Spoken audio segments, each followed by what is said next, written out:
76% of Americans live paycheck to paycheck. 64% of Americans that have businesses break even or lose money.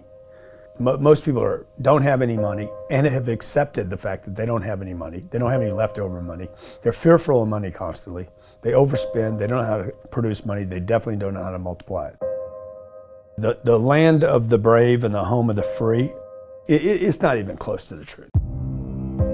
It's just important for people to understand that complaining has no value. And if you complain about not having enough money, work more. If you complain about not having work-life balance, spend more time on vacationing and your family. It's super simple. Let your actions dictate instead of sitting there and feeling like you're not in control. Poor people say, I can't afford it, I can't do that, I don't have time. It's an escape, you know what I mean? It's easy to say I can't afford it. Oh, I'm too tired. Oh, I can't go to the gym. You know, when you could go to the gym, but no, I can't. Truth is, I'm just too lazy to go to the gym. Money doesn't have value, right? And this is an important thing that most people don't immediately understand, is that money itself doesn't have value. Money is a vector for transmitting value. It's how you express value.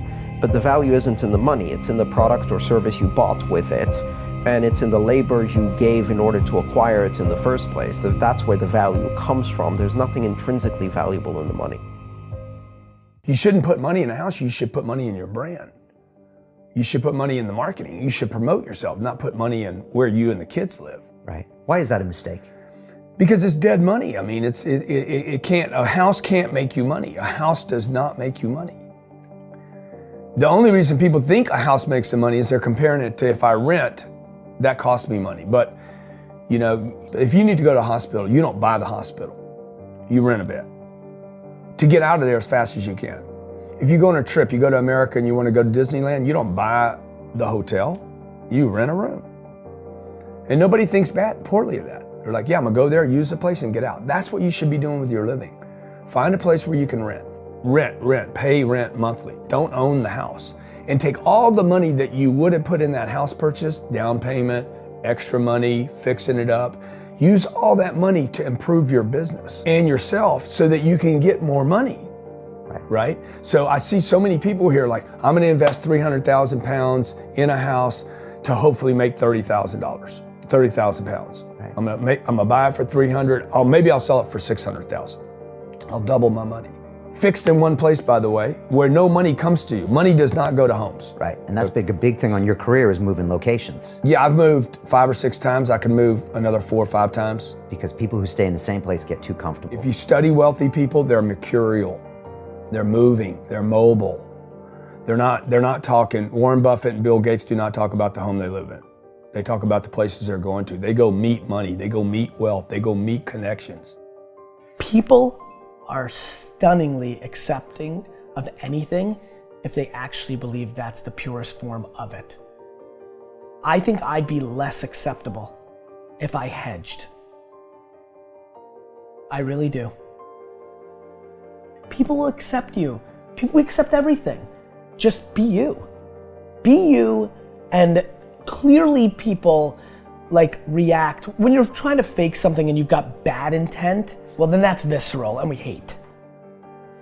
But I actually think we don't give love to the person that actually knows they have it and they're trying to fake it to conform. Hence why I won't adjust to this market all the way, because I don't think I'll be respected.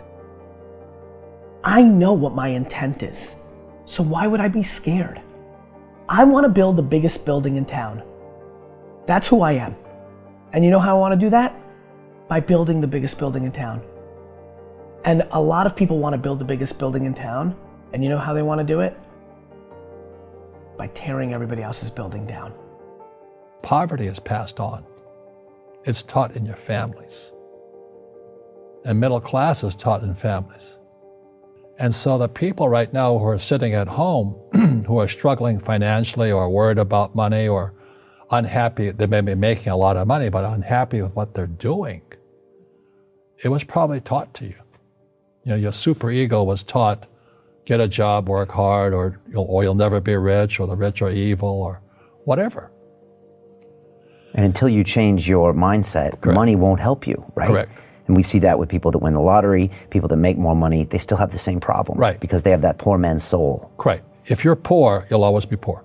That's really hard for people to understand. Yeah, the money will disappear that fast. Just like most pro athletes, they make millions of dollars, and 65% are bankrupt 5 years later.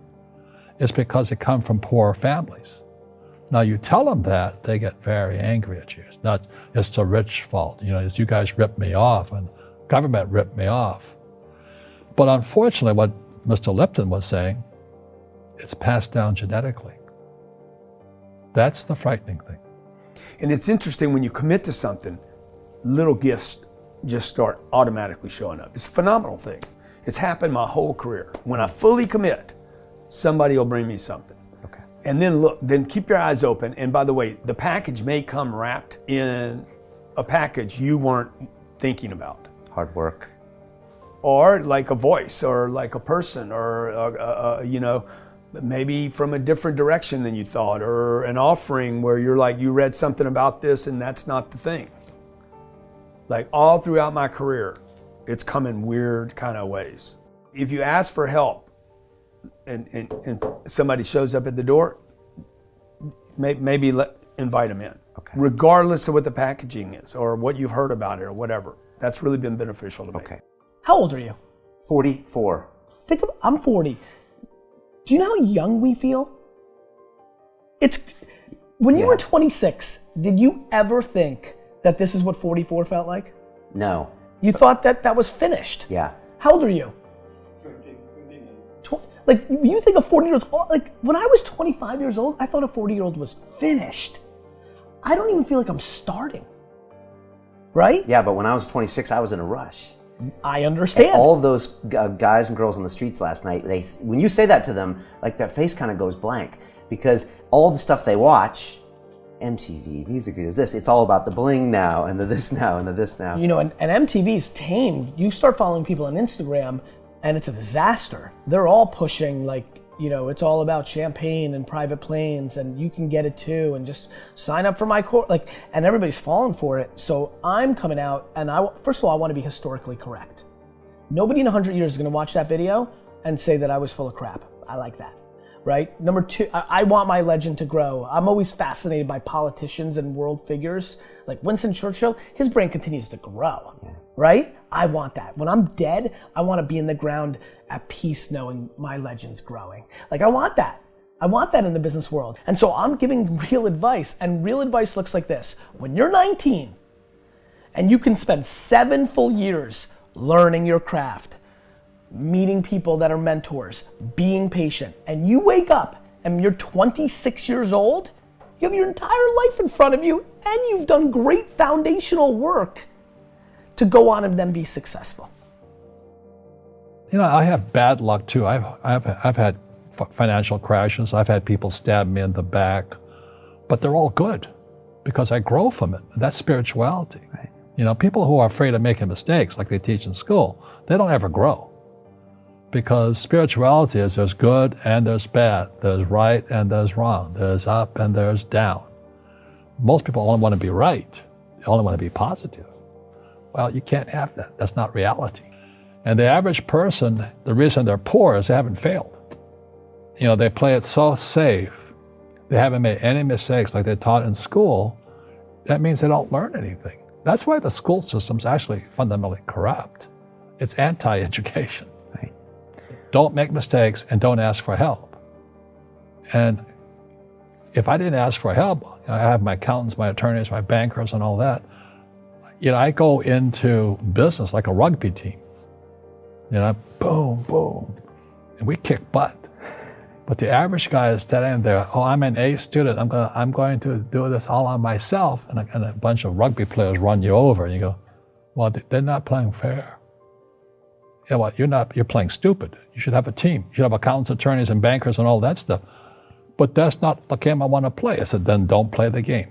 The game of business is played with accountants, attorneys, bankers, hate to say it, politicians. You got to know the game.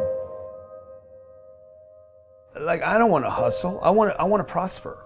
I don't want to grind. I want to create a machine that monetizes. I'm not shameful of money. I want money. I want a lot of money. I want to give money away. I want to raise a lot of money. You can't do that if you're broke.